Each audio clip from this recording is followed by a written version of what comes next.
talk about monkey mind, my monkey mind in particular. So it's true. I have such a hard time with settling down my monkey mind. It's going constantly, my busy, busy brain. And it turns out that a lot of women have the same issue. Now, a lot of men have the same issue too, but it seems that more women than men have this monkey mind that we talk about. And I want to talk about the 3 things that will come in and literally steal your joy and make more monkey mind. And I want to talk about the 3 things you can do right now that will help to calm your monkey mind. This is something I have struggled with for a very long time, so it's very personal to me. And I've learned some really great strategies. Now, somebody who's very driven, who's very accomplishment oriented, sometimes that monkey mind is helpful. That anxiety, that energy will keep me going and keep me just motivated and focused. And then there's other times where it keeps me up until 3 o'clock in the morning with the same chatter just going over and over and over in my head, right? I know you know what I'm talking about. So what are some of the things that you may not realize are making your monkey mind go crazy? That making that monkey just flip all over the place. Believe it or not, your diet. Your diet is one of the things.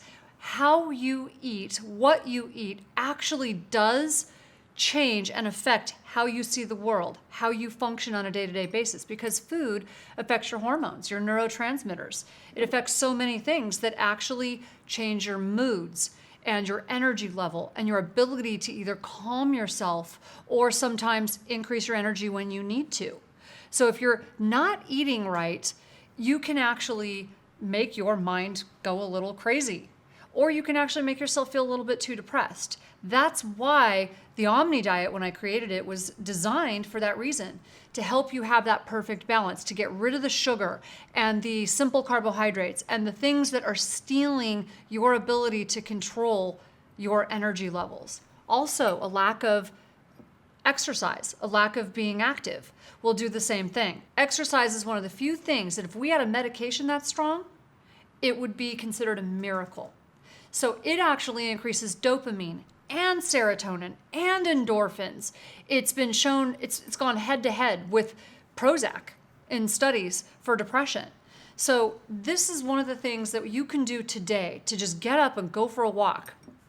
Now, certain types of exercise have been shown to be really helpful, yoga being one of them.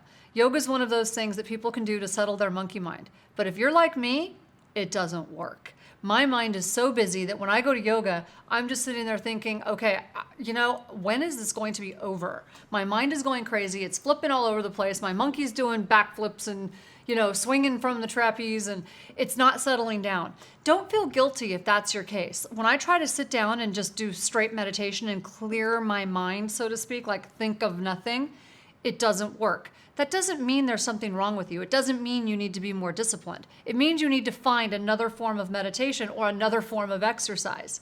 So I practice martial arts and I love it. It's the one time that I am 100% completely present, totally focused. It's so intense that for somebody like me with the kind of busy brain I have, that's highly intense, when I go and practice martial arts for that 1 hour, I'm not thinking about anything else.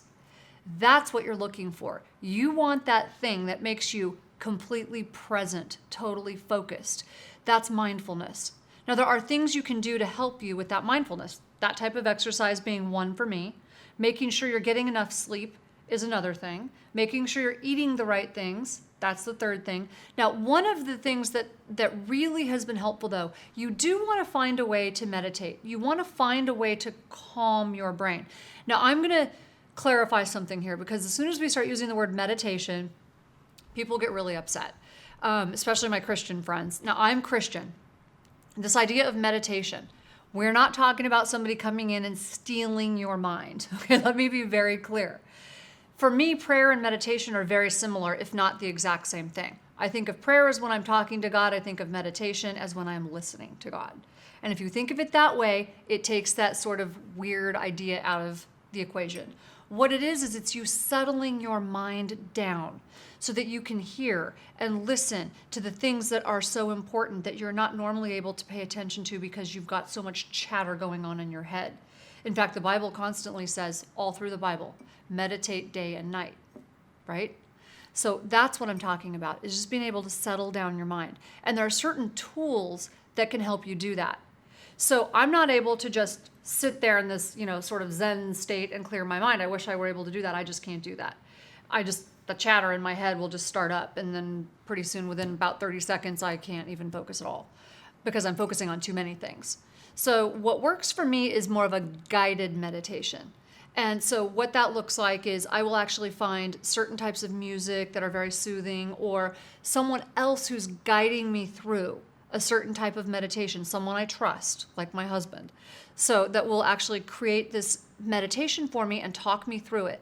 And it settles me down. I can go right to sleep, or I can actually get up and perform. So let me give you an example. When I was doing my black belt test, during my first black belt test in Taekwondo, I was so afraid that I was not going to get through the endurance part of the test. So I had my husband create a hypnosis CD for me so that I could literally settle my mind down and visualize, and I could literally visualize the whole test with me executing it perfectly. And there's actually studies that show that athletes who are undertrained but over-focused, in other words, they visualize more than they train, those athletes do better than the overtrained athlete. The overtrained athlete goes in exhausted. So training less and visualizing more will make you perform better. And that is true in pretty much every aspect of your life, because when you visualize doing it perfectly over and over, that's how you will end up executing it.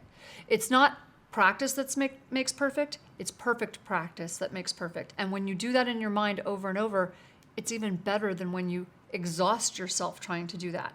So when I had my husband make me this CD and I would listen to it over and over, I went in to do the test, and the test actually seemed simple.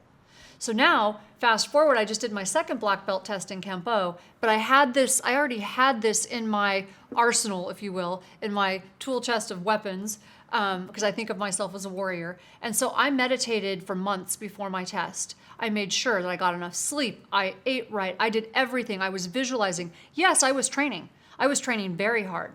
But the other components of taking that test were equally important, if not more so. Having my mind right, being mentally prepared, and not allowing the negative thoughts to creep in. I'm not good enough. I'm not strong enough. Other people there are better than I am. You can't let that come in. So by doing those visualization techniques, you get rid of all of that. And that takes me to the final point. And that is, you want to write down 3 things every morning that you're grateful for. So if you write down 3 things you're grateful for, did you know that it changes your brain chemistry? It literally changes your brain chemistry. We have scans of people focusing on things that they love and are grateful for, and then focusing again and being rescanned when they're focusing on things that they hate and that they're angry about. They don't even look like the same people. The scans are radically different. So that's why we want you to start your morning off focusing on the 3 things you're grateful for and why you love that person or you're so grateful for that thing. So for example, I'm grateful for my husband. I'm grateful that he's my partner, that we do all of these things together, that we're creating this community of warriors. I'm grateful for the health of my child. I've gone through cancer 3 times. So every day that she wakes up and she's healthy, I'm incredibly grateful for that.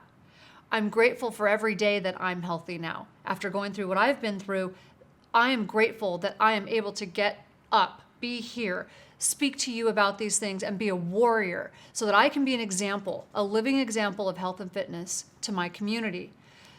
That's what keeps me going, and it keeps my brain focused on the right things. We are all vulnerable to slipping into those negative things, to that negative thinking, to having monkey mind if we don't do those things. I'm not better than anybody else. I've just been practicing a little bit longer. So we want to challenge you for the next 7 days to join us in increasing mindfulness and decreasing your monkey mind. To make this easier, I'm going to give you a code for 20% off to our MindWorks store where you can actually get some of these these guided meditations and hypnosis CDs that my husband has created. So he's got them for sleep and stress, anxiety, pain, performance, all of those things. I use them all the time. They're actually very helpful to me. So we're going to do that to help you out. And the other thing you can do, if you're already good with meditating, just write down 3 things that you are grateful for every day.